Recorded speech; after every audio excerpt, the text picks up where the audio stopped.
What's up, guys? This is the intro to daily fantasy sports training camp.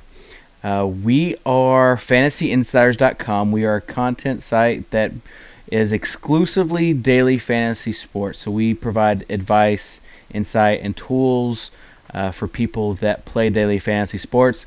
And tonight we're going to have a training camp for new players that either they've been playing season-long sports and they want to get into more of the exciting sports of daily fantasy. It is a rising industry, and it's really growing really fast. And the thing that is key for this industry is education. So tonight we are going to talk about basically how you get started, mistakes to avoid, how to play, and just give you basic knowledge so that you feel comfortable with entering games on some of the major daily fantasy sites. So without further ado, I'm going to introduce the people that were with me that are also a part of fantasyinsiders.com. We have Davis Maddock on your upper left. Davis is a hardcore daily fantasy gamer, and he also is just a big season-long fantasy nerd too. But he's very passionate. That's the one characteristic I would say about Davis if I had to, as you can tell by his bucket hat and tiger shirt and tiger painting. Like, the guy he's filled with passion, and also just he's one of these stat heads, these analytical nerds, and basically team stats. So that is Davis Maddock. In the middle is pretty much the woman behind all of this, Dr. Renee Miller. She is a professor at the University of Rochester. She's also the author of cognitive bias in fantasy sports. So she is kind of the person that has wrote the outline. So if you don't get anything out of it, she's the person you want to blame. But no, she is great, and looking forward to just her doing more interviews. She also does the daily fantasy roundup on her site, talking about past winners. And last but not least is Dave Loughran. He's another senior writer we have here at Fantasy Insiders, and he is a player and writes for us for all three major sports, baseball, basketball, and football. So guys and Renee, welcome. And Renee, I'll kind of let you take it from here. Great. Thanks, Dave. So last night, somebody won $1 million playing daily fantasy baseball. People win tens of thousands of dollars every single night playing daily fantasy sports. Some people even make a living at it. Money is clearly one of the reasons to get into DFS. Entertainment is another. Just like with seasonal fantasy leagues, having some money at stake makes watching the games a lot more exciting. Sweating out 5 more yards from your running back, or praying that your opponent's quarterback throws an interception to put you ahead is just the best. Unlike season-long leagues, though, if something doesn't go your way one night or one week, you can start over with a brand new lineup the next day. Daily fantasy sports also brings its unique challenges. Because you start from scratch every week, you have access to every single player in the field. The optimal winning strategy will differ somewhat from week to week. So figuring out how to best take advantage of plus situations and avoiding bad situations is what it's all about. In daily fantasy sports, you can always start the guards playing the 76ers, the running backs that are facing Dallas, or the hitters at Coors Field. And your lineup never has to face the Seattle D. While you'll agree with me that all these reasons to play DFS are good, in the end, it's really about winning. What we want to do here with this program and on a daily basis at Fantasy Insiders is to educate you about daily fantasy sports and teach you how to become a profitable player in the long term. So we're going to get started showing you the different sites you can play on. We'll teach you the lingo. We'll get you registered and even build an NFL lineup for week 1. on one of the sites. So without any further ado, Dave will take you through some of the places where you can play DFS. Yeah, so the first site is a site that I'm closely affiliated with. I am, just a disclaimer, I'm on the DraftKings Pro team, but it is DraftKings.com, and they're one of the largest sites. They just purchased DraftStreet.com, which was number 3 in the space, and so they are a very large site. The thing with DraftKings that they have going for them is that they are not afraid to put out big cash tournaments.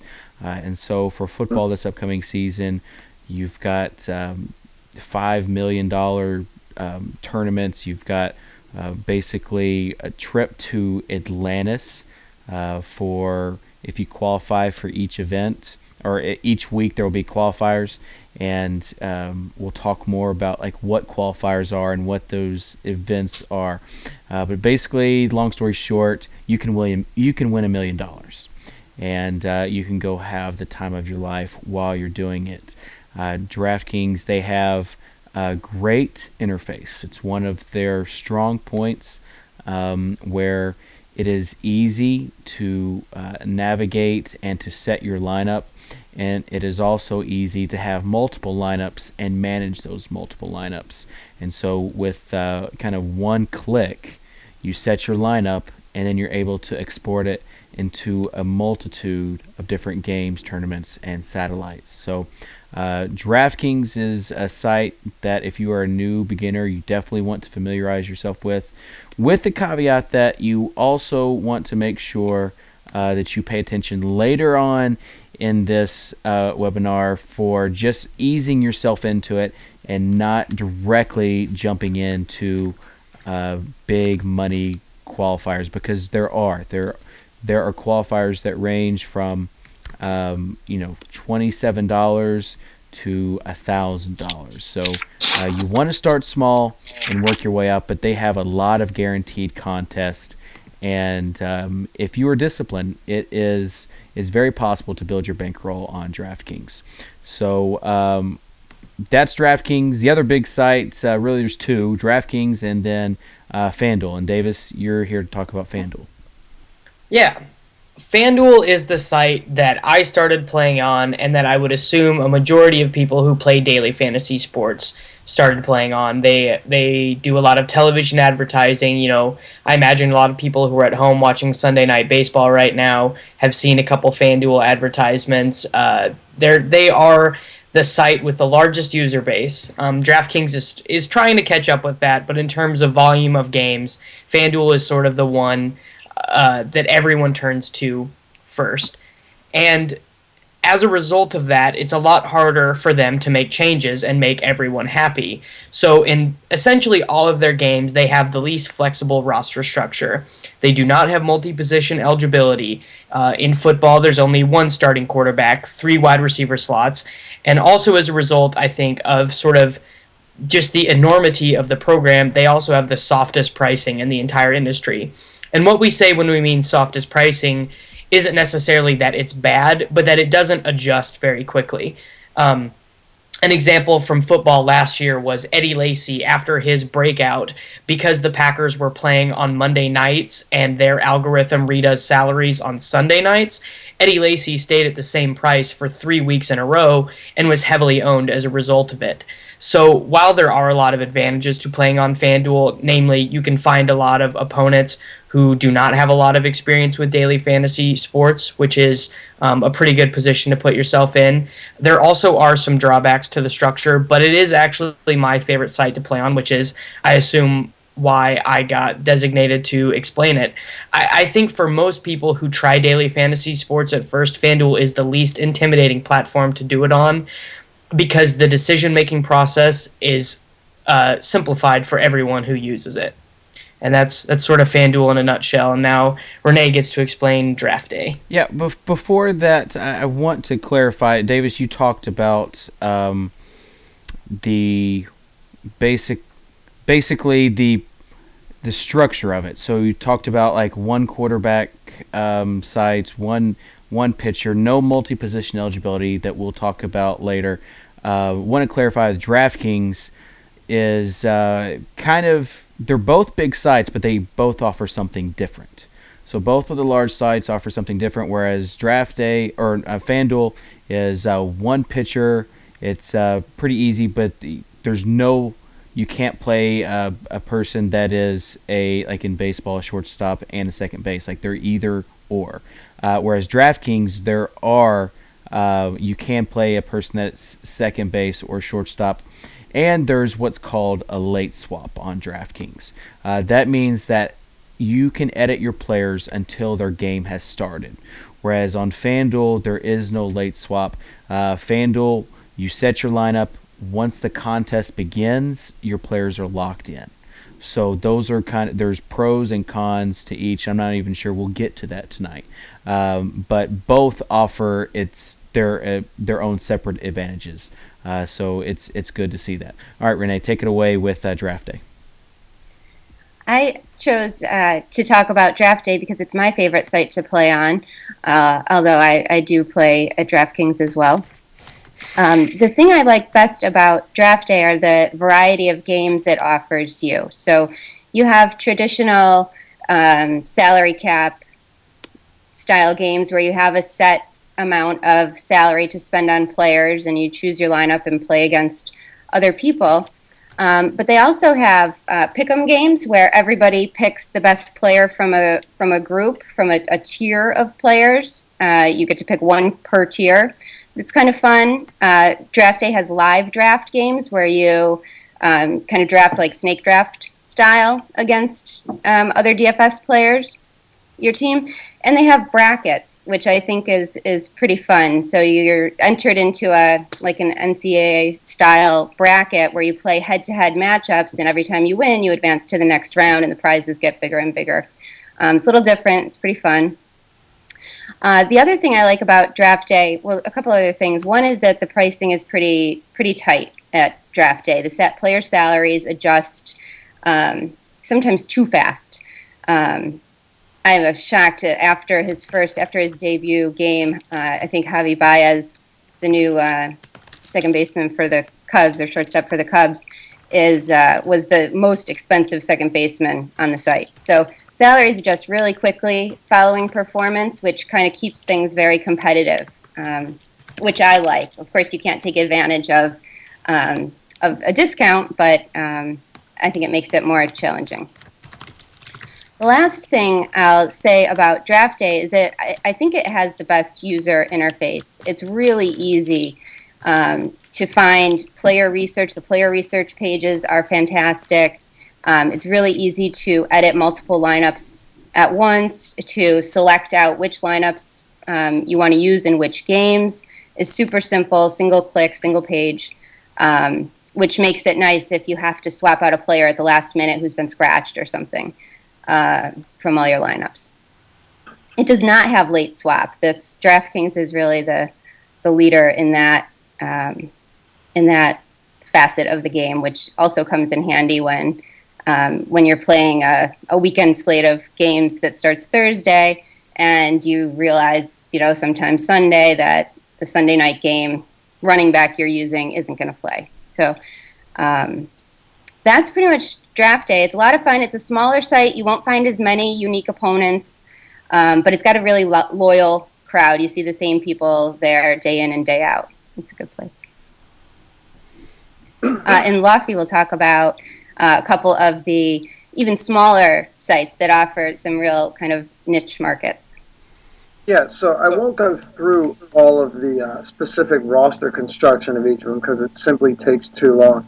One thing to mention first, though, before I get into these, is when we list these sites, you could be watching this at a later time. Understand that sites change their structure a lot. A lot of things change, with really what the market is wanting. So always keep an eye on what's going on with your specific site because they will change and there will be a lot of new things implemented. Essentially, DraftKings has implemented some excellent new features, and the things you want to keep your eye on. But there's a lot of other sites out there that, especially for newer players, can be very appealing. Star Street is one of the smaller sites. They do have one of the biggest tournaments that you will find, where they send everyone to the Playboy Mansion. They also have the construction where you'll list two pitchers or two quarterbacks. I'd say FanDuel is really the only major site right now that has one pitcher or one quarterback to roster. But Star Street's one of the bigger ones that you like. Now, for newer players, I would certainly recommend taking a look at sites like FantasyAces.com. They're recently starting to step their game up, and they're a really fun site, a nice interface. They're fun to play at, and a lot of these sites like Star Street and Fantasy Aces both have a utility spot, which means that you won't just play you'll play your catcher, your second base, first base, and all the typical positions, and then you'll have a utility position for any other player at any position, which is a neat little feature. It can get complicated for newer players, but I would also suggest taking a look at every site before you start and playing small on each one, because as David mentioned, he started on FanDuel, so did I, but you'll find a site that you really like the most, and you're going to start running with that. But Fantasy Elite is another one, and their claim to fame is you can do it straight from your iPhone. And instead of just going on and picking your team as you would without a draft, they offer drafts against other players, which is a really cool feature. And you can also challenge your friends to these games from anywhere from 50 cents to a couple $100, which is really cool. They also offer their games on the internet too. So if you wanted to go on your computer and you didn't have access from your phone, they offer an array of ways to access their game. But overall, there are a lot of other sites out there that are starting to come up, make a name for themselves, and they all have their own features that make them unique, and they're all really making themselves sites worthy of playing on. So I would recommend taking a look at each one of those before you get started, and our website, Fantasy Insiders, lists them too, so you can find them. You can easily access all of them. Very nice. And Renee, you're talking about like the site scoring and why it's important. Thanks. For players to understand the scoring. Yeah, I couldn't agree with what Dave just said anymore. You're gonna try out all these different sites, see which one you like best. You will have a favorite. We all have our favorites, and you probably end up playing the most on one site. But in the beginning, especially, it's really important to note not only that the different sites have different lineup requirements and different roster constructions, but that they award fantasy points differently. It's not as pronounced in NFL. Most of the sites follow kind of a standard season-long fantasy scoring system, but there are a few differences. Touchdowns are worth 6 points on draft day, and interceptions are penalized a little bit more there than they are on the other sites. Touchdowns are 4 points on FanDuel and DraftKings. So for NBA and MLB, though, fantasy point scoring is dramatically different across the major sites. So it really pays to know what that is and understand where your points are going to come from when you're building your lineup, so that you can try to optimize the potential to score points from each position. If you're kind of scrolling through the sites and looking, once you select the game that you're going to play, the particular contest name, you should find something called it's called Game Info. It's a yellow button on draft day. On DraftKings, it's called Full Contest Rules, and then there's a little thing for scoring. Click NFL Rules. These will all take you to the exact scoring rules where it itemizes out, that you get .04 fantasy points per passing yard and stuff like that. So I recommend you figure out how to find those scoring rules on all the sites that you're playing and familiarize yourself with them before you build your lineup. Definitely, and to that, it's, as you're supposed to know the site scoring, you also should know when people start talking about specific terms, and it can be very easy, especially like we have a show called Insiders TV.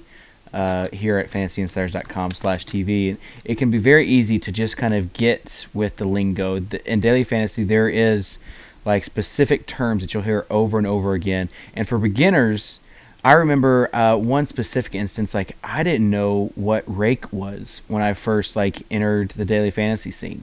And I was like, what is rake and what is stake? Like, I didn't know what they meant, and it took, like, I actually was like trying to Google to find out what it meant. So we're going to get into like walking through, but before that, we want to make sure you know terms that we might say in this webinar, that we might say on the podcast, on Insiders TV, in the articles, just to familiarize yourself with the daily fantasy lingo, as we say it. So, Davis, you're going to be talking about some of the main definitions, starting with the good old deposit bonus. Deposit bonus is probably one of the most important phrases that you need to learn when you get involved in the daily fantasy sphere, because it sounds awesome. You hear advertisements for these daily fantasy sites on maybe your favorite football podcast is doing a partnership with FanDuel or DraftKings, where if you deposit $100, you get $100 back, which sounds like free money. And to some extent it is, but only if you enter it with a plan. Because when you deposit the money, the site will match. They will match what you do deposit. But the way in which you get the money out into your account is not just a straight one-for-one transaction, but rather it comes out in a small percentage. And I don't know how many people who watch this have ever played poker, but back in the day on all of these online poker sites, there used to be something called rakeback, where you would get a percentage of the amount of money that the casino took from you back into your online poker account. And that's what a deposit bonus is.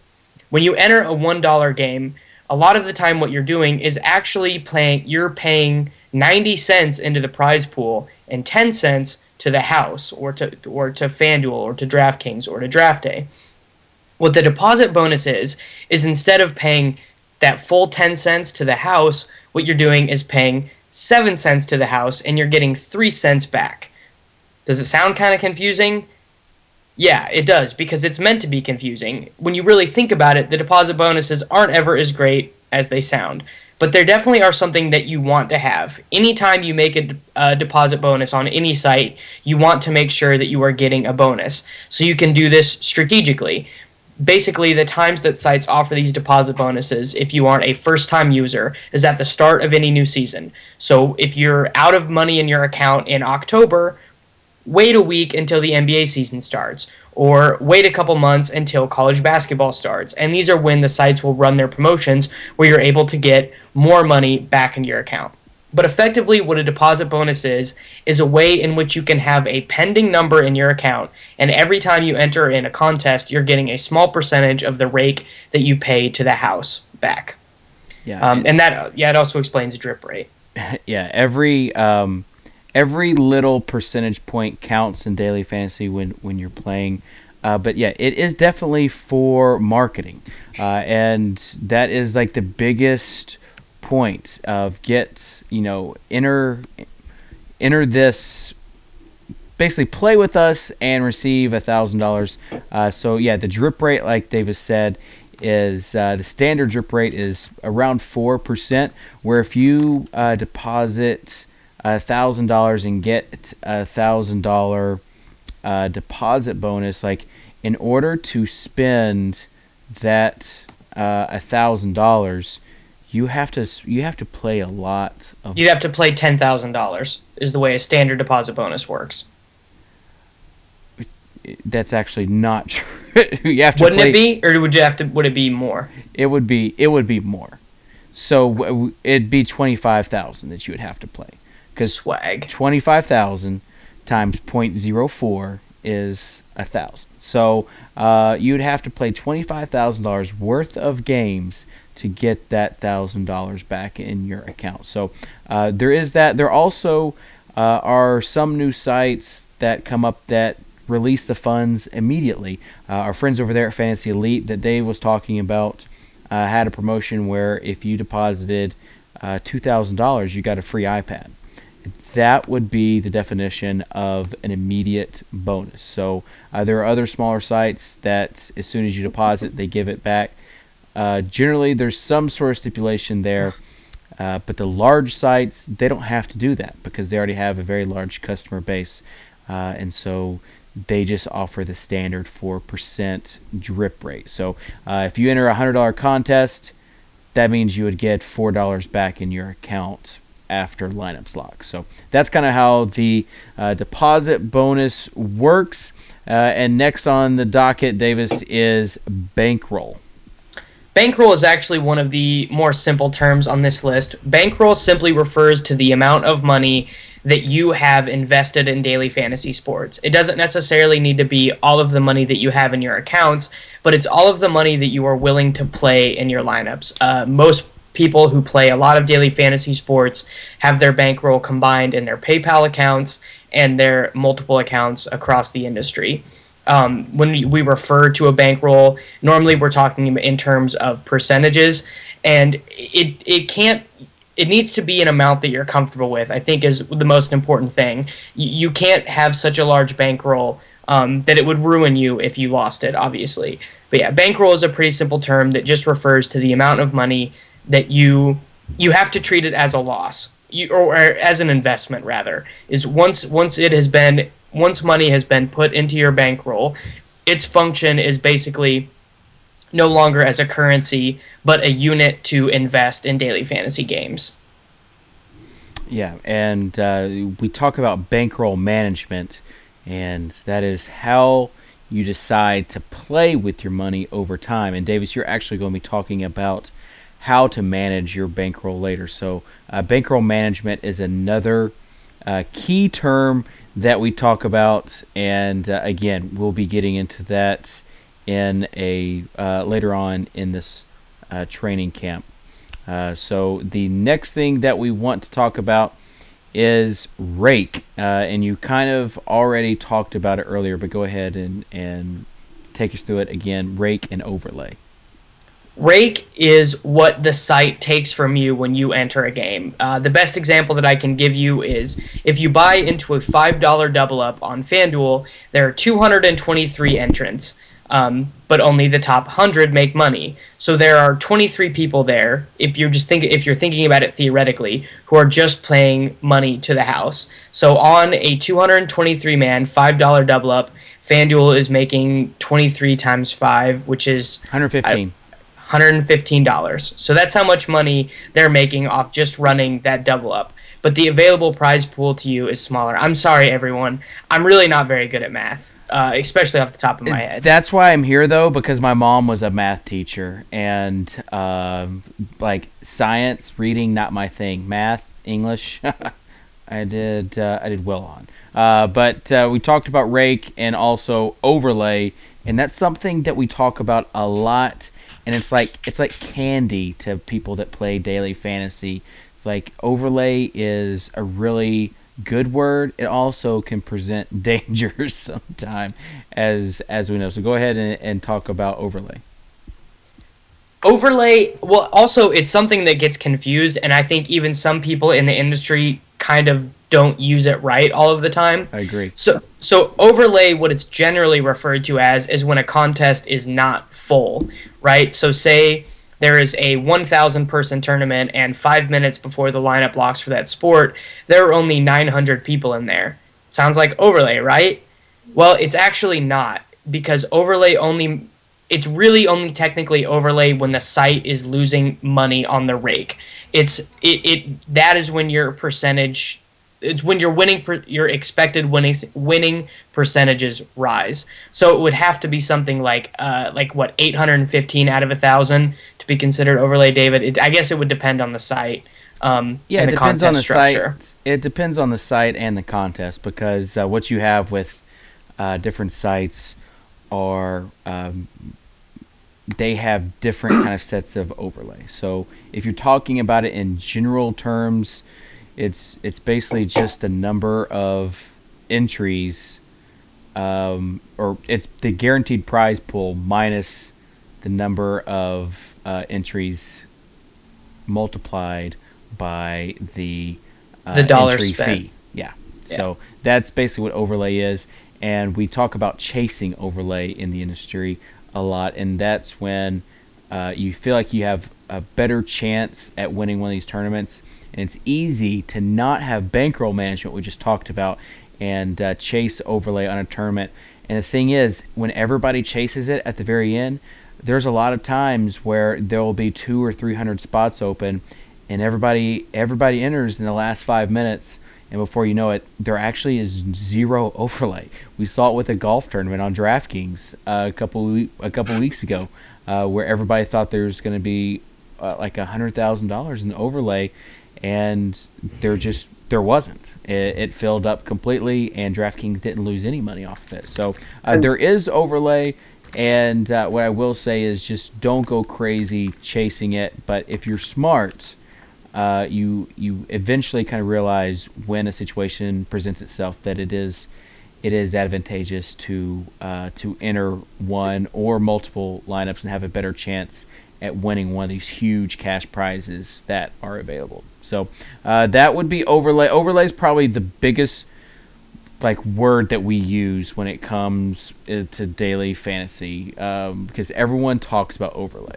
But I have seen it one time in playing in 2 years. The one time I've truly seen real overlay that was actionable in terms of being incredibly profitable was opening day MLB this year. When the sites, I guess, didn't realize that people weren't going to wake up at 11 o'clock and start filling up their massive double-ups. Yes. You'll also see it in a lot of big money games. Yeah. Your $200 games where somebody wins $1 million, and sometimes the reach is just too far, and it happens. I mean, you see it several times, but like Dave said, overlay is very, very tricky. Especially now with websites having mobile apps. So when they see an alarming amount of overlay, they'll send a text message or a push notification to everyone's phone that says, it happened last night. This game's only halfway full. So now you get how many thousand people that get that push notification on their cell phone, and now they all flock towards it. And everyone that thought they were getting overlay, at 6:30, sees no more at 7 o'clock. Yeah, actually, Ben Pritchett made a good point in chat, which I was not expecting from him throughout the course of this show. But he noted that there was a lot of overlay in the Draft Street World Cup tournament, and that actually is a good point. A lot of the times in these niche sports like college football, college basketball, golf, although it is a little bit different in golf because people have such a long time to register for the contest. But if a site gets really ambitious with a tournament for one of the non-3 major sports, a lot of the times you can see some overlay in there, which is pretty nice if you know what you're doing and not dead money yourself. Yes, and Ben Pritchett, who is a co-founder of Fantasy Insiders, who actually, in that tournament, I told him... He won it. He had 4 entries, and I said, you got to go at least 10 because you know so much about soccer. He went 10 entries, so he spent $270 in entries, and he won the first place prize and won $20,000. So if you're smart about it, again, you can take advantage of overlay. We talk about stacking, and stacking is an MLB-only term. It's when you use several players from the same team in your daily fantasy lineup. So, again, it is pretty much, it's not really a universal term because you don't really stack players in NFL. There are strategies that you can stack players, but stacking just means that you play a lot of players from the same team.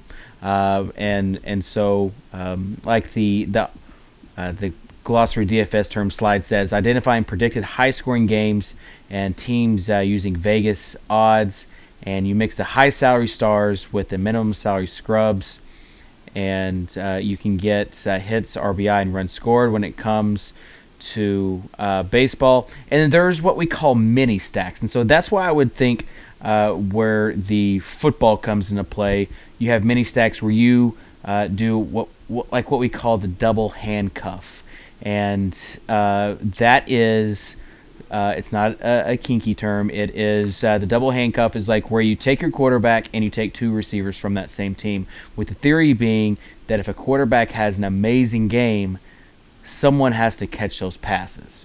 And so if 2 of those guys are the 2 main guys that catch those passes and touchdowns, you're going to have very high scoring a very high scoring team in a GPP, a guaranteed prize pool, or a tournament. So that kind of is the deal with stacking. Now sites have measures in place that prevent full team stacking. The industry has come a long way. You used to be able to stack a whole team with a pitcher, and now there are provisions in place where you cannot do that. You have to, like on DraftKings, you can play up to 6 players from one team in your baseball lineup, but you also have to play at least 2 players in addition to the 2 different pitchers from other teams. On FanDuel, you can play a max of 4 from a team, and that actually includes your pitcher or includes your quarterback. So if you do play a pitcher with that team, you can only play 3 batters. The same with the quarterback and your position players. So interesting thing on stacking. And then also, this is probably like stacking is a very familiar term when it comes to baseball. Fading is like a universal term though. Like fading, everybody always talks about fading. Davis, tell us when you say I'm going to fade this player tonight, what does that mean to you? Fading is just really sort of a cool kid word for avoiding. I'm fading Peyton Manning this week. I'm fading Mike Trout tonight. Something like that. It just means that you're not utilizing that player in your daily fantasy lineups. Yeah. It's pretty simple. Yeah, so where a guy's in a pretty good spot, as we like to say, and then you just choose not to play him. And fading can be good sometimes, and it can also be bad if that player obviously does really well for that night. So that is fading. So when you hear, I'm going to fade this player, I'm going to fade this team, or fade this game, they're just basically talking about they're not going to play anyone from that game. The screen cap you have pulled up is actually probably more helpful than what I said. No, you're not just like, oh, I'm fading Edison Volquez against the Angels tonight, or oh, I'm fading someone against the Seahawks defense. It's more, it's used in conversation amongst players a lot to sort of make points about guys who could be potential plays. Like you're saying, I'm fading that situation. It could come back to bite me, but like I think there are other plays elsewhere that are better, basically. Yeah. Plus EV, a term that you hear, and sometimes people that, again, entering the industry don't really understand what it is because no one really takes the time to explain it. But we're going to explain it right now. Plus EV would be positive expected value. And, Davis, that has like a poker background connotation to it. Yeah, that's straight from poker. It's in poker, every move either has a positive or negative EV. Going all in with aces before the flop is a 100% or a 52% positive expected value, and it all goes down from there. And it's the same in daily fantasy sports. Every roster decision that you make is either plus EV or negative EV, and sometimes you can't always figure it out beforehand. It's sort of one of those things that you learn afterward. But in general, playing hitters in Coors Field is plus EV. Playing Broncos offensive players is plus EV. Playing Dallas Cowboys offensive players plus EV. It's a way to look at every single decision that you make in your lineups and ask yourself, am I adding value to my lineups or am I subtracting value in lineups? It comes a lot into play with roster construction. Obviously, everyone would love to play Peyton Manning at quarterback every single week and Jamal Charles at running back, but you don't have enough dollars in your salary cap to make that happen. So you have to weigh out the expected value of fading one of those players and changing the dollars in your lineup around elsewhere. It's really just a good framework to view daily fantasy decision-making through. We had a question in the chat, who determines a plus or minus EV? And really, it's just you determine it because it's expected value. It's what you are expecting, and it's it's just a smart or not smart decision that we talk about. I mean, people do use it too much because a lot of the things we say it about are pretty hard to calculate. In terms of lineup construction, if you have a model, it would be possible to calculate. Like, for example, in Fantasy Insider's hitting model, we have an EV calculator in our hitting projection system. So in a model, you're definitely going to have EV calculations. But in general, people in daily fantasy do use it too much. It is very easy to say, "Oh, that's so minus EV," rather than saying, "I don't think that's very smart." So people do overuse it, but it is, to me, it's just a good way to look at what we do. Fair enough. Shark or fish? Renee, I'm going to let you take this one because we talked about people needing to know this because we talk about you're either the shark or you're the fish. And it, again, is something that people might just be thinking we're talking about seafood, and we're not. I was trying to think, what does that make me? I'm like some kind of dolphin, maybe.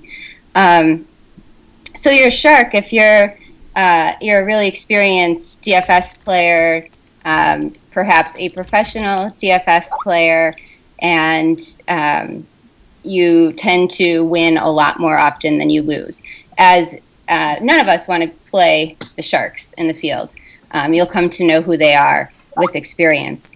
Who's the biggest shark is Condia, right? Nobody wants to play Condia. He wins all the monies.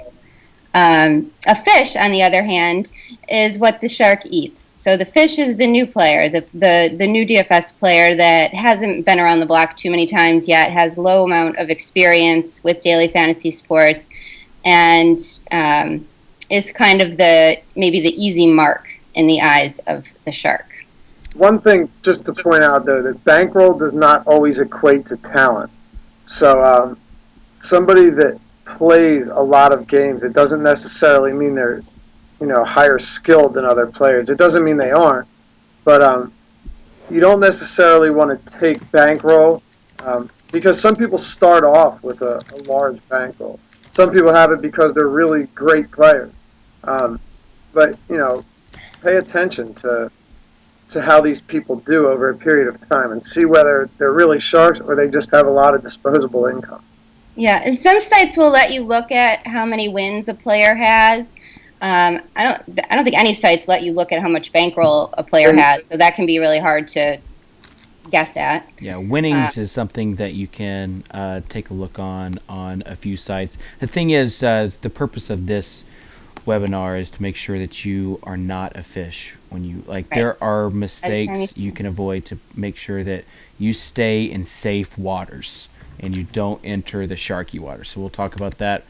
Just to kind of go through some of the more important terms, multi-entry. Dave, you're a DraftKings guy, so I'll let you take the multi-entry.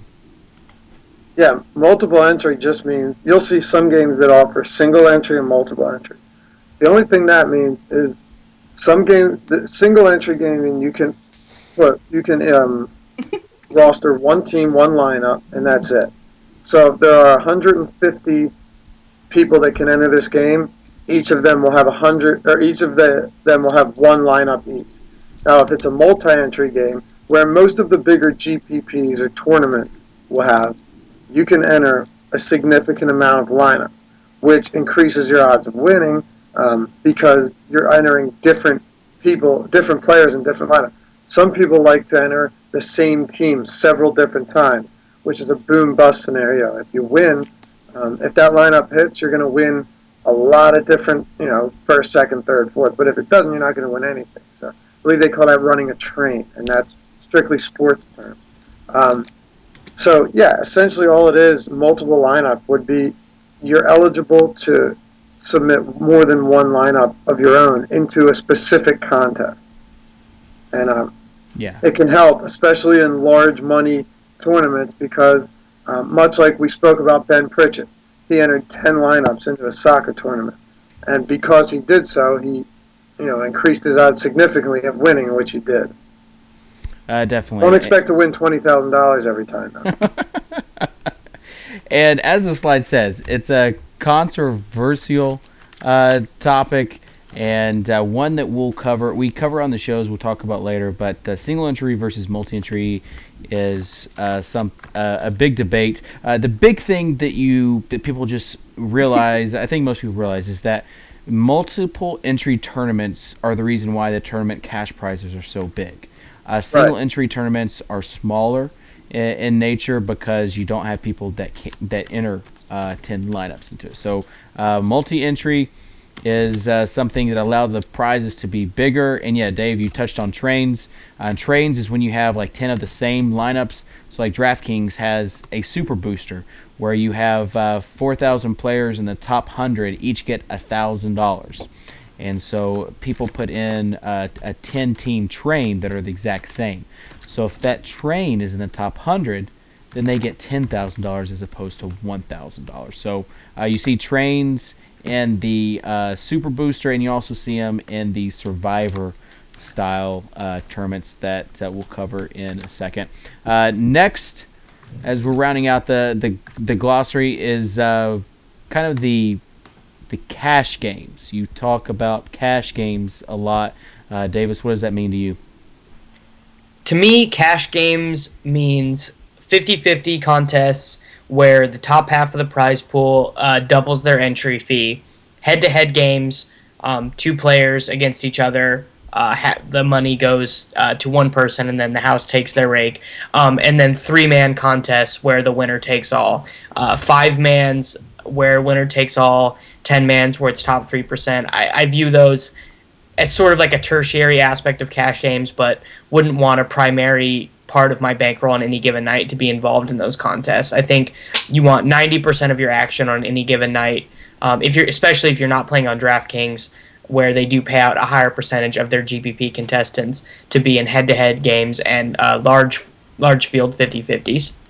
Yeah, so cash games for the most part is just head-to-head 50 and 50-50s, that 50-50s, not 50-50s, that we'll talk about in a second. And then you also have, like you said, Davis, the 3, 5, 10, 20 man. So we'll talk about in a second.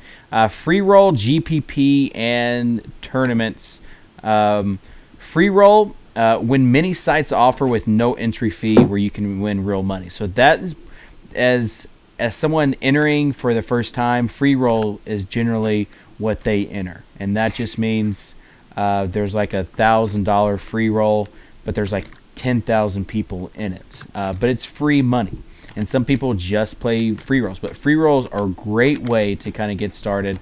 And it's free to enter, but there are real prizes associated with it. A GPP, like we talked about earlier, it's a guaranteed prize pool. So that is where the contest is guaranteed, even if it doesn't fill. So even if there's overlay or it doesn't fill all the way, the game will still run. And typically the payout is for larger prizes to the top 10 for 30%. You're seeing now large guaranteed 50-50, so there are that. The thing about tournaments that people should probably realize is that legally a site cannot change the number of entries in a tournament. So that's why these are guaranteed. It is illegal for a site after a contest has been posted to change it regarding the number of contestants in that entry. So if a site guarantees it, it's got to stay that way. So something that you don't have to ever worry about a GPP like being taken off the board. Guaranteed prize pools will always run no matter what. And on certain sites, like there are filters. On DraftKings, you've got it highlighted in yellow. On Draft Day and FanDuel, you've got the buttons for the tournaments that you can see. And then again, there are the tournaments, the special games hosted by the different sites. Often live events with huge cash prizes, qualifiers, and satellites. That's how you earn your tickets. So we'll talk about the types of games in a second. So yeah, that is basically the types of games is kind of what we talked about. The cash games, you got cash games, which is your 50-50s and your double ups, and your head-to-heads. 50-50 and double up now means two different things. It used to kind of mean the same thing, and that is you enter a lineup, the top half wins, and the bottom half loses. Now a 50-50 is basically where the top half wins and the bottom half loses. So if there's a 100-person contest and the entry fee is $5, the top 50 will each get $9. Doesn't matter if you're first or you're 50th. You'll each get $9. If you're in the bottom 50, you don't get any. You just donated to the top half and to the site hosting the contest. Double up now is you double up your money. So it caused some confusion, but basically I think we've got it ironed out now. Where a double up, like Davis said, a 223-man double up, only 100 people get paid out. But instead of going $5 to $9, they get $5 to $10. So 50-50 is where the top half wins. Double up is when your entry fee is essentially doubled. To that point, there's also triple ups, where if you play in a $5 contest, the top, so it's more like the top 28 to 30% each would get $15, or $13.50 if you're taking the rake out of that. So those are the double ups and the triple ups. The WTAs, the winner take all, that is pretty self-explanatory. That's where the top person gets that money. Then you have basically the satellites and the qualifiers. These are part of the guaranteed games. Not all the time. I shouldn't say that. Scratch that. Sometimes you've got guaranteed satellites and qualifiers, and that's basically how you qualify for these big events. So let's say that's kind of how I got into daily fantasy. I won a $100 ticket on draft day. I won a $100 ticket into what was called the Dime, which is a 5-person 1,000-man contest. So I won a qualifier, it's a 10-man qualifier, and so that essentially put me into the 5-man contest, and then I was fortunate enough to win that contest, and that kind of started my daily fantasy career. But had it not have been for that qualifier, I wouldn't have been able to do that. So satellites and qualifiers are both they don't typically they typically mean something bigger is going on, and so that is with the satellites and qualifiers. GPPs, just what we talked about. That is the when you're basically you're talking about tournaments. Those are the non-cash games. Those are your tournament games.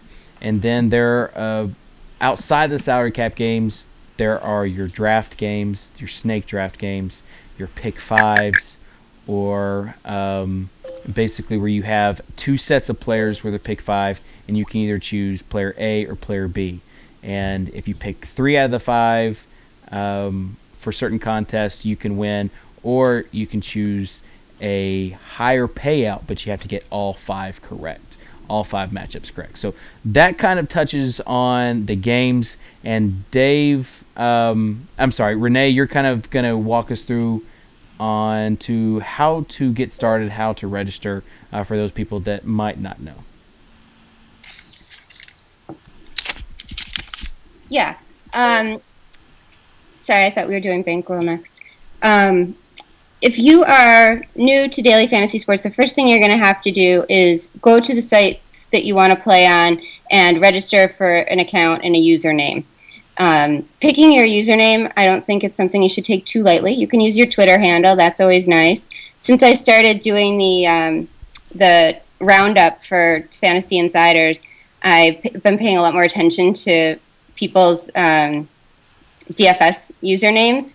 Some of them are really clever and fun, and some of them are really confusing or weird, and some of them are just boring like mine. I am a lot of things, but creative is not one of them, so you can just find me on any of the sites as Renee Miller.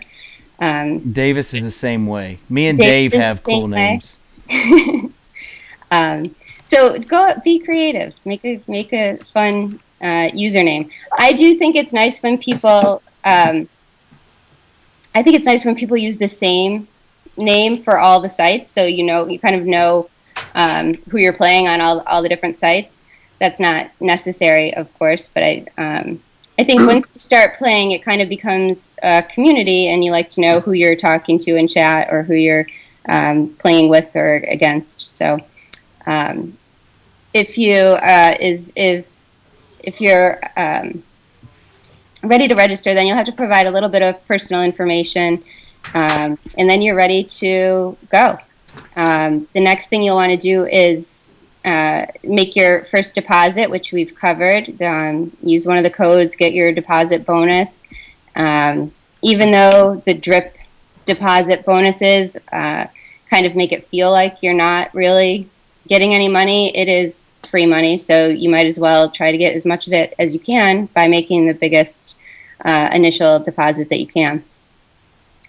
Once you're registered, you've chosen your username and made your deposit, you're ready to start picking your games. So of all the different types of games that we've talked about, how do you kind of sort through the site's game lobby and choose the one that's right for you to start out with? So Laffy's going to talk about that now. Yeah, so essentially you're going to be a little bit overwhelmed, to say the least, when you come across a lobby and you see this many games. Now, essentially there are a lot of different games that you're going to have to choose from, but if you look at a site like DraftKings, they offer you basically simple filter at the top. So, first of all, you don't want, some people want to start with free games. I would personally advise against it, and here's why. You're coming here to play daily fantasy sports. You're coming here to win money playing daily fantasy sports. So while you could play a couple free games, I would advise throwing at least a small stake into it, so you stay, you stay invested in what you're doing. And when you're more invested, you pay more attention to who you played, why you played them, the right play, the wrong play. So I would start off with the lower dollar games. But it also depends on what you're starting out with, what type of bankroll you have to begin with, really. So let's start with cash games. We already talked about most of them. Now, beginner games are available on all these sites. They're actual beginner games. But if you want to enter these beginner games, they're very limited to what is available to you. I would say start off with small money cash games or small money head-to-head games. And Davis, you and I talk about sharks and fish a lot. Some sites, Davis will tell you on FanDuel, you can see the amount of wins they have. Right, Davis? Why don't you real quickly tell them your easiest way for a newest player to pick out head-to-head games on FanDuel? Well, FanDuel does something pretty cool for new users where they are able to simply click on someone's name in the head-to-head lobby or, in the 3-man, 5-man lobby and see how many wins they have. Obviously, you want to play someone who has less total wins. Now, obviously, there's a ton of arbitrary things that go into this. Maybe they just transferred over from a new site and are a really good player. They're obviously, this is not a 100% rule, but in general, what you would want to do is play against someone who has less experience. Sure, it's not always foolproof, don't get me wrong, but what I'm saying here is I would imagine most of you guys playing or watching this video want to win money, and I'm not, by no means am I saying be vigilant in your attempts to win money immediately and just start playing $100 games. No. What I'm saying is you can scroll through and see a list of games that will cater to your needs. That's what's so great about these bigger sites. The availabilities are basically endless. But let's talk about a couple things that you might want to stay away from at first. And I know Dave touched on them a couple minutes ago. Qualifiers. Qualifiers, also known as bankroll drainers. Qualifiers will either put you in the runnings to win a ton of money or take your money for a long period of time. Now you can find, here's what's cool though, there are cheap qualifiers too. You could play a 25, I played a 25-cent qualifier and won a $200 ticket. That's also possible. But when you start, you don't want to play these qualifiers because it's not like a cash game or even a tournament. With a qualifier, usually the top person or the top couple people win a ticket into another game. You're not even winning money. You're winning a ticket to win a lot of money. So you want to stay away from them initially. And then you have your head-to-heads and 50-50s. We've already spoke about. That's where you want to kind of settle in on it first. Gain a bankroll. And keep in mind here, I'm focusing on players that are coming into this, watching this with a smaller bankroll. starting with a little bit of money that want to turn it into a lot of money. Now, one thing I would suggest, though, and some people don't agree with this, I know most people would. If you're starting off small, let's say you have $50 in your account, there are usually $2 tournaments, GPPs, that are offered each night. Now, these $2 tournaments offer, let's see, DraftKings for tomorrow. They're offering a $2 tournament. It's very difficult to win, don't get me wrong, but it is possible. And they're offering $1,500 for first place. To throw $2 into, a game each night, if you have it, is not the worst idea. Because a lot of times, grinders will win their money. And grinding means playing every day to win, a good amount of money, but not, shooting for the stars every day. But it isn't a bad idea, if you have it, to play those smaller money tournaments and take a shot. Because when you do win on them, you're covering a lot of days of losses. And in all honesty, those are what have made me a lot of money and really kept me playing daily fantasy sport. But just to sum things up, as a beginner, starting off, not trying to put the cart before the horse, you want to start off playing some head-to-head with, as Davis said, if you can find guys that aren't necessarily as skilled or talented as other guys, you can do that with FanDuel, and you'll start to realize names. You'll start to acknowledge that, oh, this guy, I don't want to play him, but that'll take a little while. And then 50-50, where you can build your money slowly, but also build it without placing too much risk in your investment. Yeah, definitely. And I think that that's something that each person has kind of their own philosophy on how to get started. When someone asks me, like, what is the best way to do it? Beginner games, high entry games, as far as like 223 $5 games is an excellent example when it's a double up. So all you do is be in the top 100. But like high entry 50-50s from anywhere from $1 to $11, that's what you want to do to get started. Unlike Dave, I don't have a problem with entering free games, especially if you just want to like kind of dip your toes in, get used to the scoring. So I don't think there's necessarily a problem with the free games. It all depends on your situation. If you have $2 to spare, I agree. Put $2 in, like on the DraftKings Moonshot, because if you do win a free roll and that same lineup would have by chance also won the Moonshot, you're not going to feel very good that you just passed up on $1,500. So playing money does cause you to be more invested for sure. But if there is like a kind of template for how to get started, I would suggest high entry 50-50 games, cash games, with a low dollar amount. And kind of building that bankroll. So Davis Maddock is going to talk about building a bankroll. And before he starts, I'll just give a brief story. With staking. We talked about staking earlier, and that's when someone else gives you money to play with, and they get a percentage of that money. There's all sorts of staking deals. I saw Davis as a pretty good NBA player, and so I wanted to stake him. So I staked him. I staked him $2,000, which is a pretty big dollar amount. Davis had excellent bankroll management, and he played the exact way you're supposed to play, and he took that $2,000 and he turned it into $10,000. And we split. Basically, our agreement was once he got to 10,000, we would split it, and then he'd be on his way. So Davis is excellent at bankroll management, and so I couldn't think of anybody else other than Davis to go over this next segment as far as really the keys to building a bankroll, however big it is, to even bigger. So the number one thing you need to know about bankroll management is that bankroll management and the games that you enter are more important than the players that you put in your actual lineup.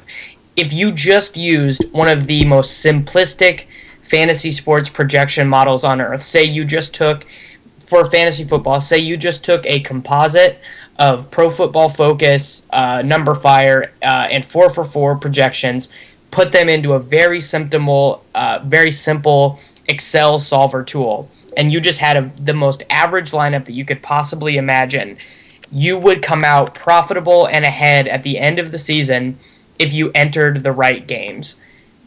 it sounds ridiculous, right? Because the entire fantasy industry is predicated on the idea that we can tell you the right players. We can tell you don't play this guy and do play that guy. But it doesn't really work that way. The way in which you go about actually making money at daily fantasy sports is by entering the right games. Those $1,000 first prizes, the qualifying tournaments, they all sound like a really great idea. And they are, if you have enough money to play them. But if you don't have $50,000 for your daily fantasy sports bankroll, it doesn't really make any sense for you to think that you can qualify for one of, the $1 million first prize tournament. Sure, it can happen. Maybe you enter the $10 tournament and you happen to have an insane week and you take first. But in general, you shouldn't be chasing that. You should be playing 90% of your bankroll, or 90% of your action on any given night in large field double ups and head-to-head cash games. The reason that I say large field double-ups, particularly in sports like football and basketball, is because the larger the field, the less fluky stuff can happen. You're not going to have one team that happens to have the backup running back who scores 3 rushing touchdowns one week throw off the entire results of your double-up just because they happen to get lucky. With 20 people, that can skew the results. With 200 people, it doesn't have the same ability to skew the results. So you should be playing the large, guaranteed double-ups rather than the small. Even if they are guaranteed, the smaller ones are not as safe as the larger ones are. And I think that there's a really simple way to go about entering tournaments too, because you still do want to have some of your equity invested in tournaments, because when you have one of those crazy nights where your score is, top 2% on the entire site, you need to be able to get some return on investment for that. So a simple thing that I do is create a routine every single day for entering games. Have a time when you wake up and create a dummy lineup and enter that into all the games that you're going to play for the day. There's some debate as to whether finding head-to-heads or posting them is better. I've found that posting head-to-heads, in my experience, has a higher win rate than finding them, just because you'll get auto-matched with some people on FanDuel. You'll get some people who don't know anything, and you'll get matched with a fair amount of decent players in which you should have a 50% win expectation anyways. So if you have a good lineup, you're going to cash on that night. But really, more than anything, it's about creating a routine. And so, just for an example, what I do for baseball is every morning I enter every single $5 double up on FanDuel, and then I create 20 head-to-head games. And then for the rest of the day, I periodically enter the tournaments, the $2, $5, and $10 tournaments, and then cash 3-man cash games in between $2, $5, and $10. And I'm sure plenty of people who are listening to this play for a lot more money than I do. And realistically, I think that I probably could make a jump in stakes and be okay in terms of win rate. But that's not what I'm trying to do, because I'm not in daily fantasy sports to prove that I'm better than anyone, or so that people know what my name is. And it shouldn't be your goal either. Your goal should be to consistently turn a profit every single night. And the way to do that is by entering games against weaker or inferior competition. And the only way to do that is through creating a routine and being disciplined in the games that you choose to enter. Yeah, so how much, as a general rule, how much do you play of your bankroll in one given night? I won't go over 20%. I like to stick in between 13 and 15%, but maybe I just really like one slate. Or maybe one of the bigger names is taking the day off from playing 3-mans. So there are a bunch of 3-mans with other players with a similar win expectation to me, and I'd rather get my money in against them rather than saving it for another day when I'm going to have to compete against someone who has a better win expectation than me. So I don't think you have to be incredibly rigid in terms of whether it's 15% or 20%, but you do need to understand that at the end of the night, if you're going, oh my God, I have nothing left, I've made a terrible mistake, then you're playing too much money. You need to invest an amount that you're comfortable with every single night. Yeah, you need to basically play what you're comfortable with losing.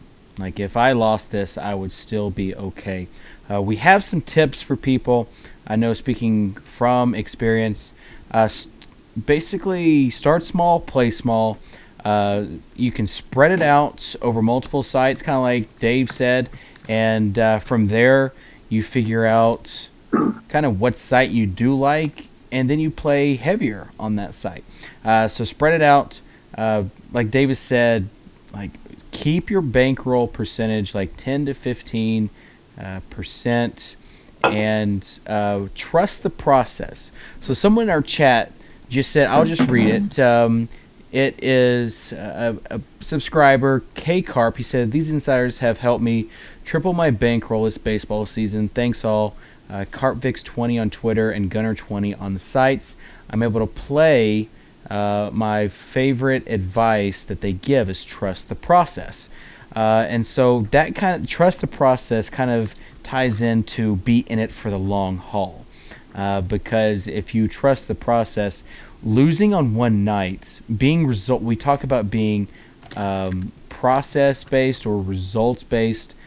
You want to trust the process, and there might be some losing nights. There might be some consecutive losing nights, but be in it for the long haul. This is not something that you want to double up to try to win all your money back in one night.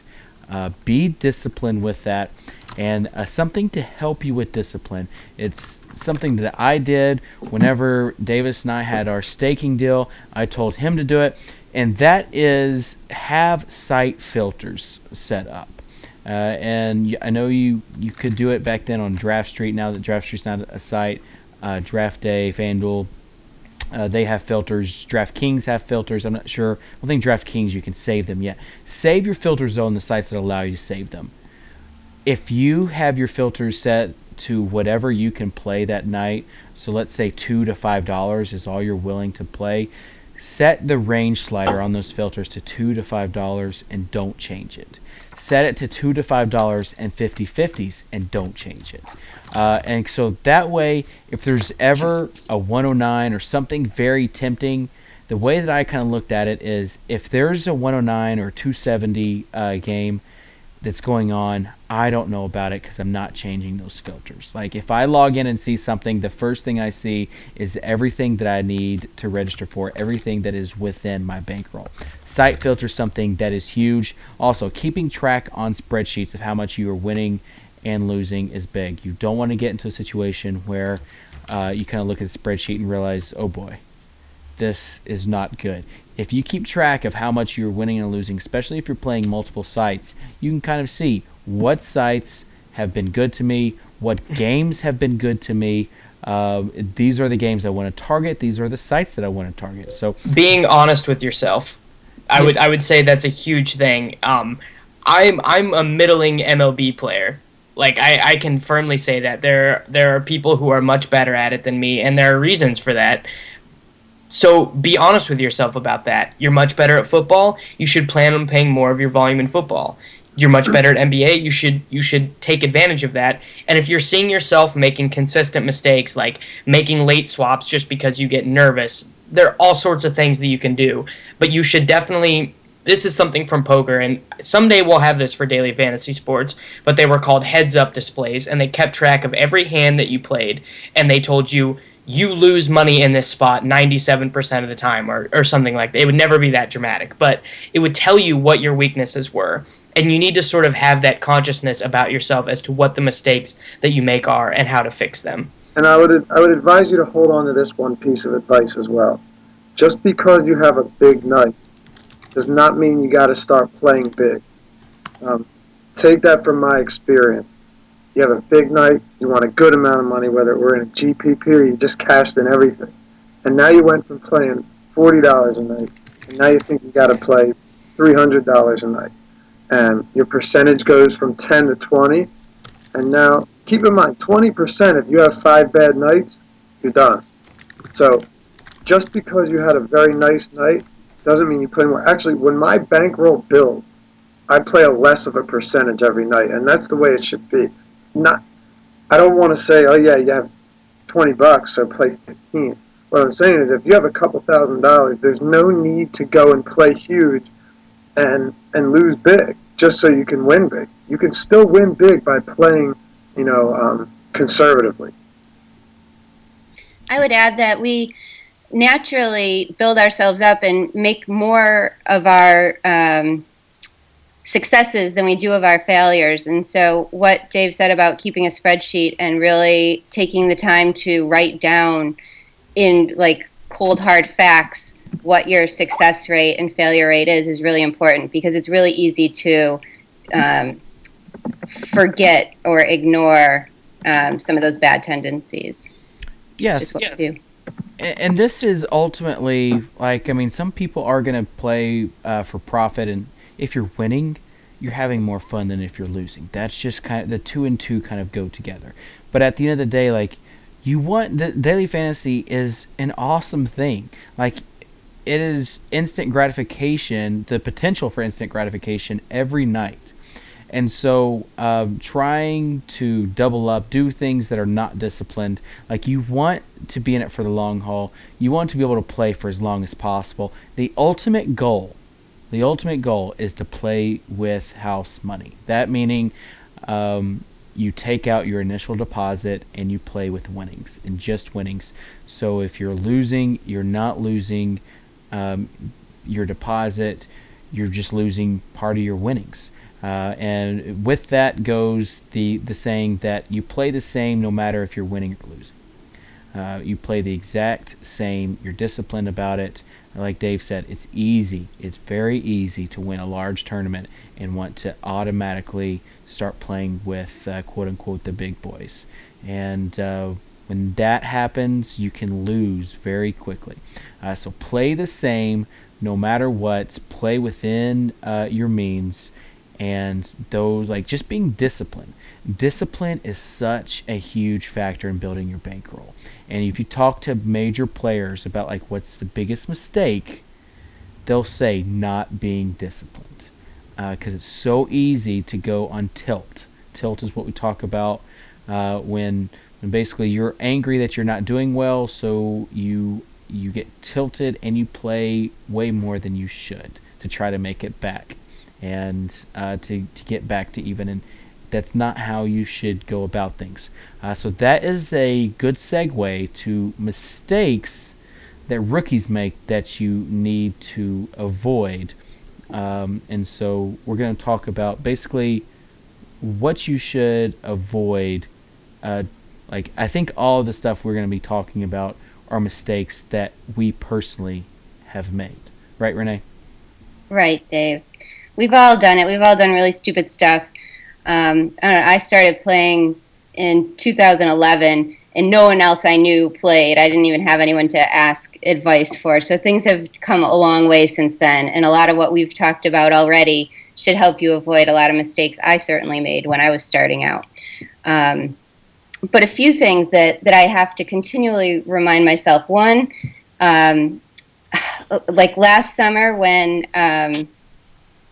basketball ended and I started playing MLB a little bit here and there, I had no idea what I was doing. I was playing, I never even really played seasonal MLB fantasy before last year.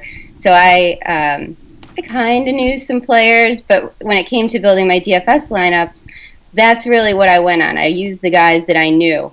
I knew their names. I knew maybe they were on my season-long fantasy team. And that's a huge mistake. Whenever maybe you're a fan of a team, I'm not a fan of any teams, but maybe you start playing DFS and you want to use the guys that are on your favorite team. I see this a lot, or have seen this a lot when I've introduced new people to DFS. They just want to use all the Boston Red Sox or all the Yankees. And aside from the site rules about stacking now, it's just not a good strategy ever to use a player just because you know his name or you're a fan of his team and you like him. So that's one thing to avoid. Davis, what about you? I think my biggest thing is because I come from seasonal, is falling in love with certain players and sort of like not a maybe an affection bias. I'm sure Renee has the scientific term for it, but if a player does really well for me a couple times, or maybe I win a huge tournament because of a player, I'm more apt to put him in my lineups. Like I mean, for example, in baseball, John Jaso, he was very cheap on FanDuel for a long time at the beginning of the season. And because his skill set matches up so well for FanDuel's scoring system, he was consistently a part of my teams that were making money. So I'm just more apt to use him, even if his price rises and he's not a plus EV play. And I think that's a big problem. Like, for example, Josh Gordon had a couple really huge games last year, but a lot of them were volume based. And then when Cleveland's passing offense changed, or even if they were in a tough matchup, Gordon's own percentages would still be really, really high because he had done well for people. So I think just in general, falling in love with this specific player rather than just purely focusing on the numbers and taking sort of personality and emotions out of it entirely is like the biggest mistake that anyone can make, really. Yeah. Laffy? I'm surprised Davis didn't say being swayed by the masses. And Yeah. I know that we have this running joke that's believe in yourself, and it's kind of corny, but at the same time, if there's a guy that you really like and you're really confident and you know the sport, and someone says, no, play this guy instead, don't play this guy, you will feel a lot worse if you take his advice and lose because of it than if you play your own advice and it doesn't work out. I think Davis would agree that has eaten us up several times. The fact that you simply want to play this guy. He's in your lineup since what? The night before, Davis? Mm-hmm. And it just doesn't work out because your plays aren't always going to work, but the other guys don't have any edge on you, even though sometimes they do. But one of the biggest mistakes, I think, is you listen to the radio, you hear him say, are you a seasonal pro? Well, come to FanDuel or come to DraftKings and you'll win everything. Listen, throw that out the window, flush it down the toilet. The fact of the matter is, you can know the game and you can apply that. But it is a race. It's not a marathon. So the statistics that are so important in seasonal leagues aren't necessarily as important in daily because you're looking for that upside, right? You want those 2 to 3 stolen bases from D. Gordon every game. It's all about that one night. So keep that in mind. Don't make the mistake of going into it with the seasonal mindset, as Renee mentioned earlier, because it will eat you alive, especially in NFL. I went in there, and Peter Jennings just wiped the floor with me my first time playing because I thought I could kill it. And by the way, he's one of the best players out there. So, yeah, keep that in mind. Seasonal's not daily. It's not even close. But you can apply some of the knowledge. Just be smart. Yeah, I think one of the mistakes is, like you said, Dave, when you are listening to the radio, when you're watching TV, a lot of times sites have the tendency to promote how much someone has won, and that's not really how much they profited, but how much they've won, because they want you. It's all marketing. It's just like the deposit bonus. They want to entice, and big money entices people to play. That doesn't mean it's always the right way to play. Trying to get rich quick. Basically, only starting to play and only playing like the big qualifiers is an easy way to lose bankroll. Now, if you are a lawyer, a doctor, or you have rich parents that lets you have lots of money per month, then by all means, like, play within your means, obviously. But trying to get rich quick. If you have a small bankroll, don't try in 1 week to turn $100 into $10,000. It's just, unless you have an incredible amount of just you run hot basically and you win 3 or 4 low stakes tournaments, it's not going to happen. And so you want to play within your means, because for every success story that there is out there about someone turning $10 into $1 million, let's be real, the odds are not in your favor for that. So you want to get to that point. You want to build that $10 into $100 and then $100 into $1,000. We talk about levels. You want to go from level A to level B to level C to where you can consistently play for that $1 million. And that is kind of, it's like you're taking steps. So don't try to take the elevator, take the steps. That would be the analogy that I would give. And Renee? Dave, one of the biggest mistakes I think you'd agree is I just want to play today. You take everything off the table. I just want to play today. It might be 6:55. You might not have looked at the slate even slightly, but I just want to play. So I'll look over it briefly. I'll throw a lineup in and say, well, I know the game. This looks like a good play. 99 times out of 100, you will lose when you set a lineup at 6:59 and not have any idea what you're doing. Yeah, that is something that I think a lot of people, especially if you play every day, it's hard to take a day off. And so if you have 5 or 10 minutes before lineup block, you realize you haven't had any games that night. It's very easy. I'm guilty of it sometimes, where you just want to have some sort of action that night. You want to be entertained, and then you create one lineup, and all of a sudden, like, you want to put it into everything else. So, been there, done that, made that mistake. Renee, what is a mistake you think people should avoid? I don't know if it's well, I guess it is possible to avoid this one, but it's really hard.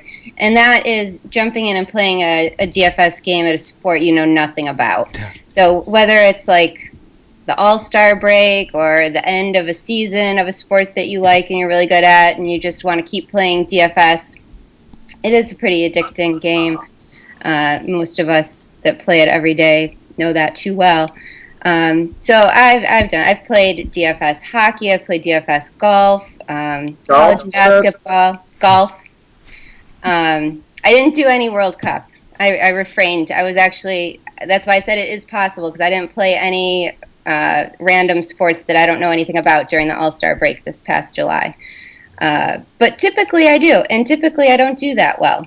Although Jordan Case helped me out a lot with college basketball during the NBA All-Star break last winter. That was nice. Yeah, so that's the thing. Like, you want to find resources. We'll talk about resources. You need to find resources. Yeah, we'll talk about resources in a second, but for sure. Like, I think we all have had bad experiences with trying to play something you don't know anything about.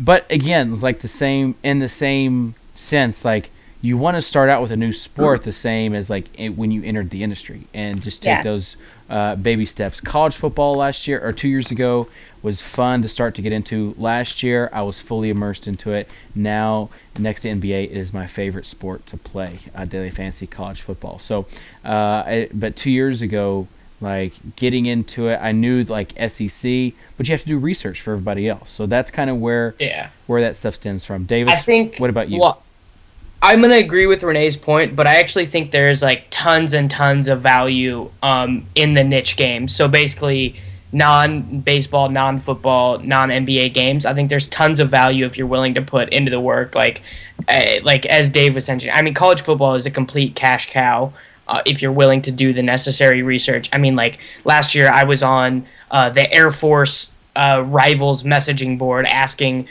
who was going to replace the starting running back in the triple option. Like, if you're willing to do that, there's tons of value to be had. But I think probably the biggest mistake that I make is thinking that yesterday has anything to do with today. 2 baseball games, 2 basketball games, 2 football games are completely independent events. If Billy Hamilton goes 0 for 4 on Tuesday, it doesn't mean that he's going to go 0 for 4 on Wednesday. If someone, if Steph Curry had 65 points against the Knicks in January, and then he plays against them in March, it doesn't mean that because that happened, he's going to be a must-play the next time. You need to look at individual factors rather than just assuming these sort of arbitrary things can have an influence on each other when they're completely independent events. Yeah, we call that recency bias too, as far as recent events affecting the present or future games that you enter. So definitely one. Another mistake I think you should know about is we talked about how easy it is to get hooked. Know your limits. Play within your limits. Play within your means. And don't go too high. Don't extend your bankroll. I mean, it goes back to opening up this segment. Discipline. If you have discipline, you are going to enjoy daily fantasy a lot more in the long run than if like just experiencing the highs and lows, because It's super fun to just go take 109s, and like if you win the first one against Kandia or some high roller, you're gonna feel like you're on top of the world. But if you do that every night for 2 weeks, you're not gonna have a balance left. that is what we call minus EV. Yes. So Dave, any other mistakes you think people should avoid? There's so much to avoid, but let me put it to you this way. You're going to make mistakes. We could tell you everything you need to know, but there's going to be mistakes. What's important is that, I know it's cliche, but you learn from them. You're going to make these mistakes, and you have to figure out, because you'll hear us say, I'll never do that again. Oh, I'll never do that again. And a lot of us don't. So make sure when you do slip up and make that mistake, you play too much of your bankroll, you do too, you play when you don't know the slate. Be sure to not do it again. When you lose money, sometimes you lose money from a bad break. Sometimes you lose money because you made a bad decision. And also, one more thing. Just because you've been losing a couple games doesn't mean you're terrible, okay? We have a couple guys that we know that are great players. They lost some games. They kept playing. They get back up. They win money. This is a game of consistency, of following the process. If you follow the process, the right process, you'll come out on top. It's simple as that. Just because you lose a couple nights in a row doesn't mean you're bad. There is so much variability in these games. So much can happen. A guy can get hurt. A guy can be sick. So keep that in mind when you're playing, and understand when you're getting better and when you're just being stagnant and not really putting the work in. That makes sense. It makes perfect sense, and Dave, I know that you have to leave us, but definitely want to thank you for joining us tonight and giving your input on basically how to get started, what games to target, and mistakes to avoid. So appreciate you, and Dave, you can reach him on Twitter at Laufey_D. Twitter, an excellent resource that we'll talk about in just 1 second. So reach out to Dave, and also he writes the Daily Diamond content, and one of the best NBA writers out there, bar none. So be looking for his NBA content in the future. So Dave, thanks for joining us. Thanks, guys. Thanks for having me. I'll see you soon. All righty. So while Dave leaves us, and now we're with Renee and Davis. Renee, before we get into the next segment, any other mistakes that you would think we need to avoid? I guess the last thing that I can think of that I sometimes do, Davis made the great point of that he follows the same routine every day of entering games, and he knows exactly what games he wants to get in. He creates them early. If you're unable to do that, I know a lot of people work and they get out of work and come home and try to enter their games, do their research, set their lineups. Sometimes those games, those ideal games that we talked about for you to enter, they're not there. They're full. They haven't been replaced. And so in order to get your action, in order to play, you might try to enter some of these other games, qualifiers, satellites, or higher dollar amount games than you would typically play, just to be able to get your certain percent of your bankroll in, or to play at all. So I think that's something to avoid. Don't kind of get backed into a corner about playing games. Play the games you want. If they're not there, prepare better the next day, I guess. Definitely. And we talked about like mistakes to avoid. Not having resources would be a mistake that you want to avoid. And Renee, like, you've got to have tools at your disposal so that you don't make like critical mistakes. There was a situation last night in the big daily fantasy baseball championship where Justin Morneau was a late scratch. Justin Morneau, the first base for the Colorado Rockies, and everybody, he was a great play.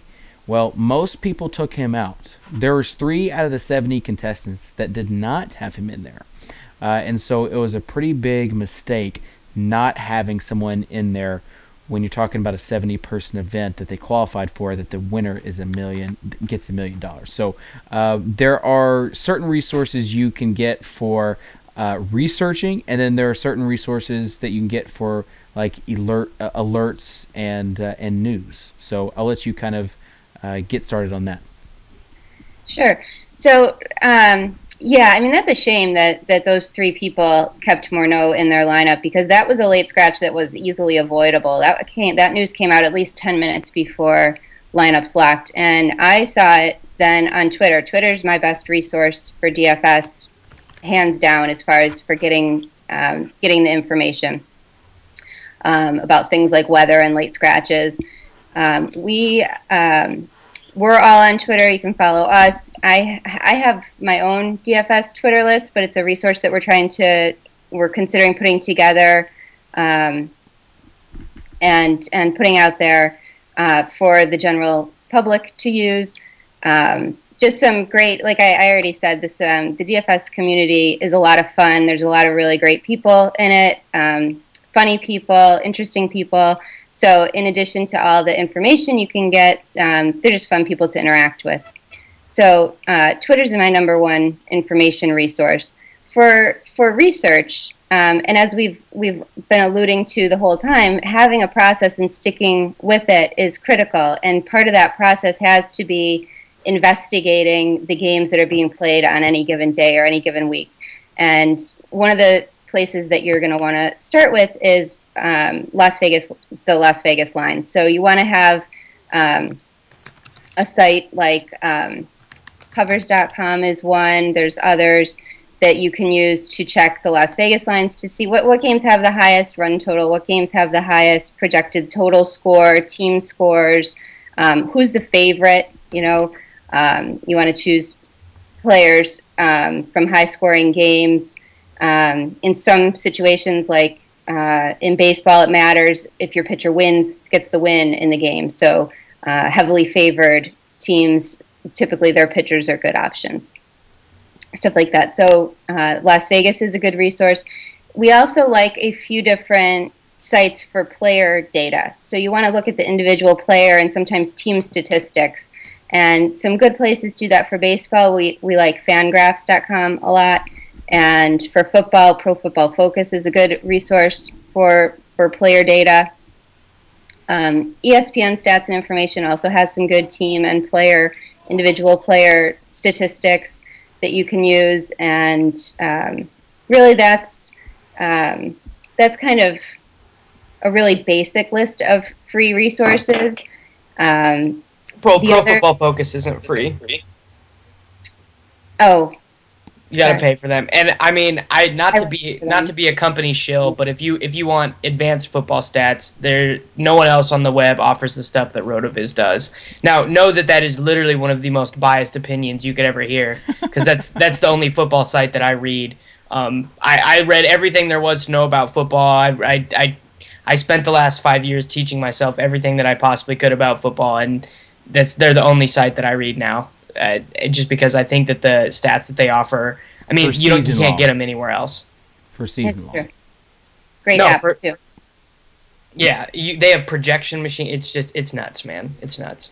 Nuts, man. Yeah. So there are less and less free resources out there. I do think that when you talk about resources, there are more people getting into like the paid behind the paywall resources, and it all depends on what you're comfortable with paying and what your goal is for playing. So there are a number of, if you just like Google free daily fantasy advice or whatever, you will get a number of free platforms. You have to know that you kind of get what you pay for in some instances. With watered down content, content that it may not come from the most trustworthy of people. So, but still, there are recommendations out there for free. And if you do a basic Google search, you will have no trouble with finding that. There are sites like season-long sites, sports sites like RotoViz, Pro Football Focus has got their stats, 4for4. You've got Matthew Berry's RotoPass that allows you into sites like Football Guys and RotoWire and a number of others. RotoViz actually is in that list too. So there are a number of sites that you can pay for information. Our site is one of them. We have a premium site now, and you can either buy a monthly package for $30, and it covers all the daily fantasy sports if you want to get into everything. So we talked about earlier, maybe not knowing too much about a specific sport. Hopefully, through our tools and through our analysis, at the end of the season, you will have a much broader knowledge of that sport, of the strategy, and how to play. So we have articles. We also have tools that come with that. And for baseball, we have like the advanced lineup tool where you can go through and see basically. Well, I'll pull it up here so you can kind of see. You can see the lineups, and you can filter with the Vegas over under, like Renee said. You can also filter by opposite hand and salary. So there's just a lot of stuff that you can kind of play around with and just help you kind of massage. We talk about massaging your lineups. We also have a lineup optimizer tool. There's a little bit of discussion in the chat about buying lineups, like just straight up purchasing someone else's lineup. For me, not as fun, and I think that you'll start seeing more of that.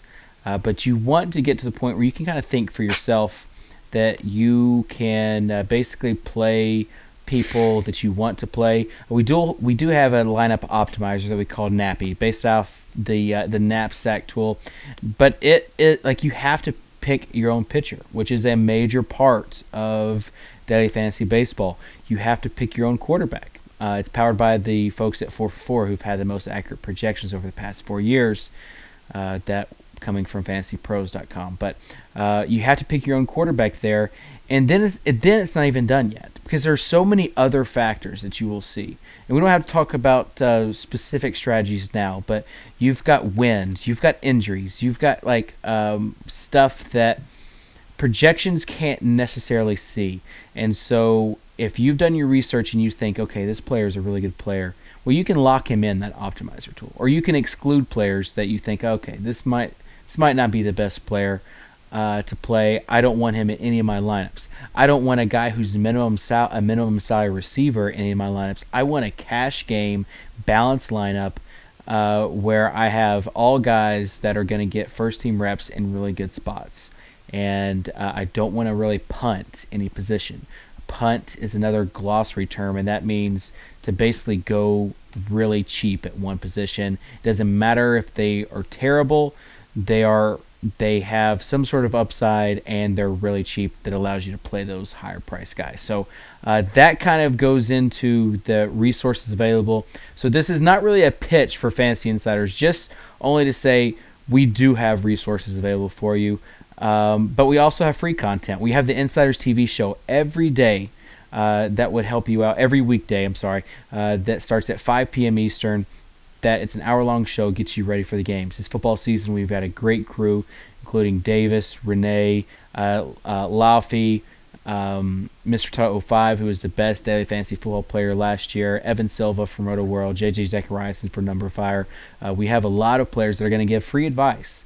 And so if you're just now kind of getting into it, tune into Insiders TV and just hear for an hour people talking about the daily fantasy sports. Eventually you'll start picking up on it, and you'll start wanting to get into it even more for those tools, for that content, wherever that may be. So that's the biggest thing.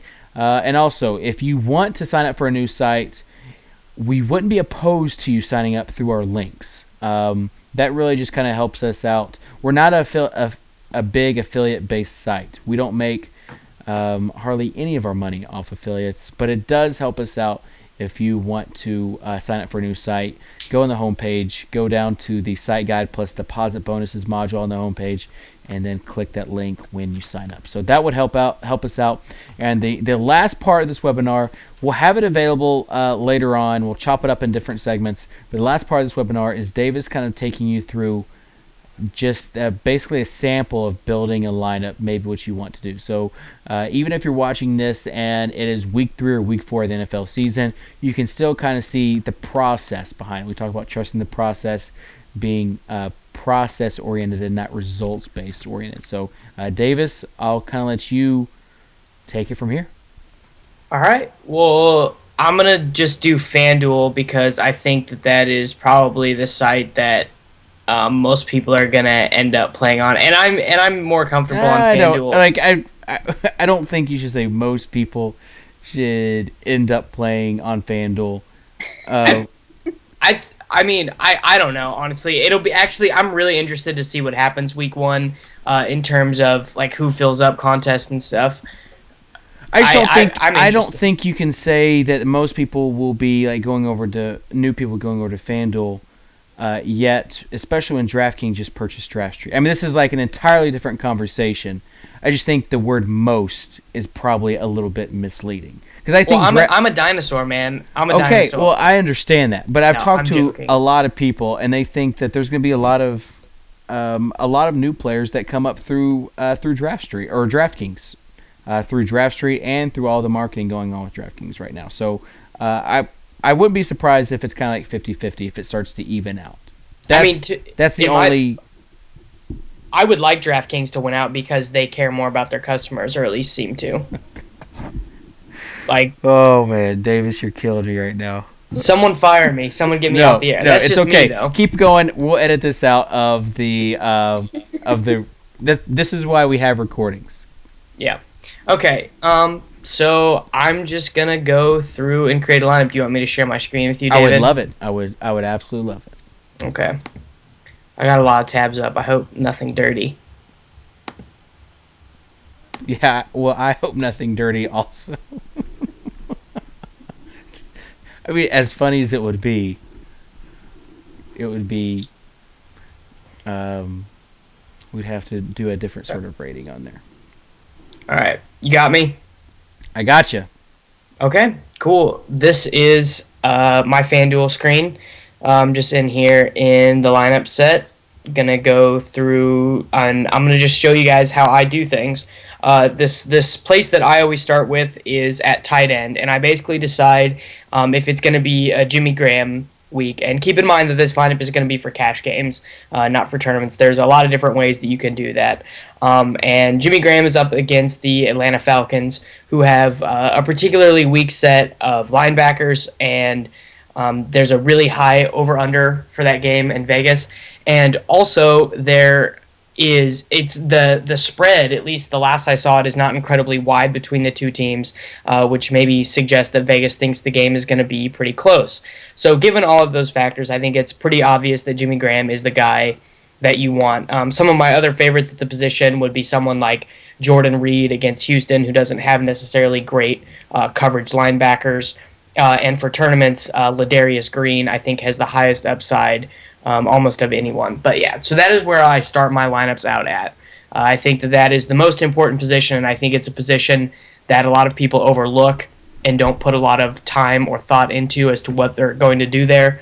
So I think it's pretty obviously a Jimmy Graham week.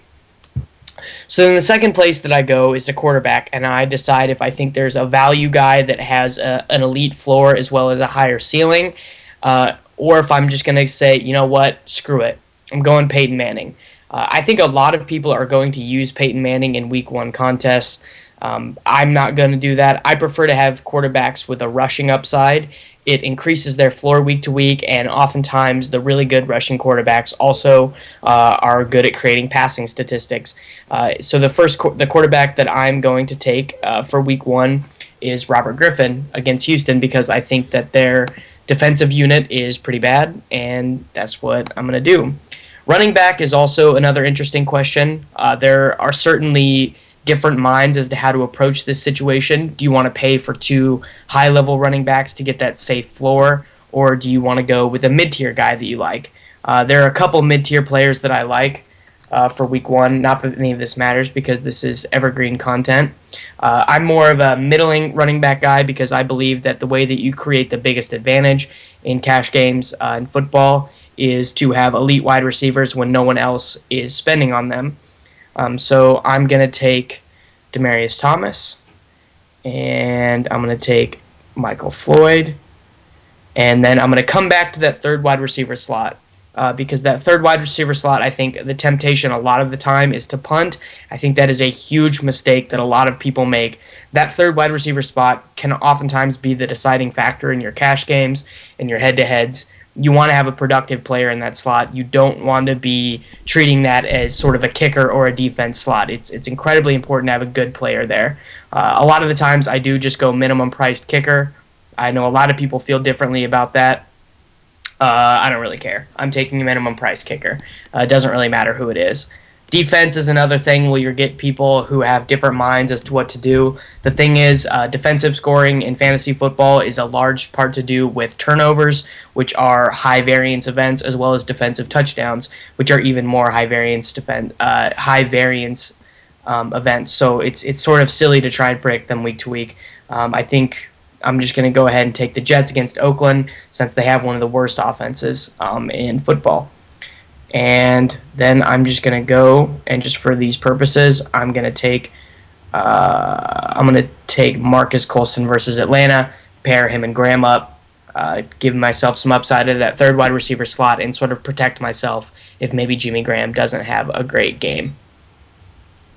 So very nice. That is kind of inside the mind of Davis Maddock, and really the players for week one aren't as important as the process of basically Davis taking you through his, like, inside of his mind. Like, you heard specific pieces of strategy information that he has developed over the past few years playing daily fantasy sports.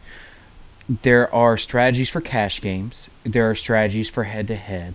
There are strategies for Thursday night games. There are or Thursday night slates where you start on Thursday and you play all of the games. There are strategies for snake drafts, for elite drafts, for tournaments, for high-entry tournaments. Basically, all that to say that there are strategies. And playing is really the only way that you can determine what those strategies are and what works best for you, what skill set works best for you. Guys, we've talked about before, like, people having different skill sets. So even with the even with multi-entry, you've got some people that are so good with multi-entry. I am not someone who can enter 20 lineups and cash 10 of them in a big tournament.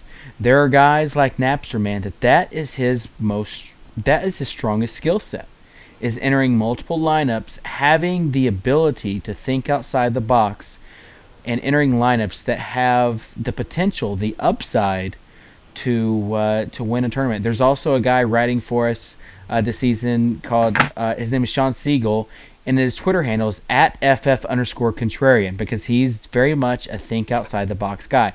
Davis, you're the same way. That's one of the reasons why I want to stake you for NBA.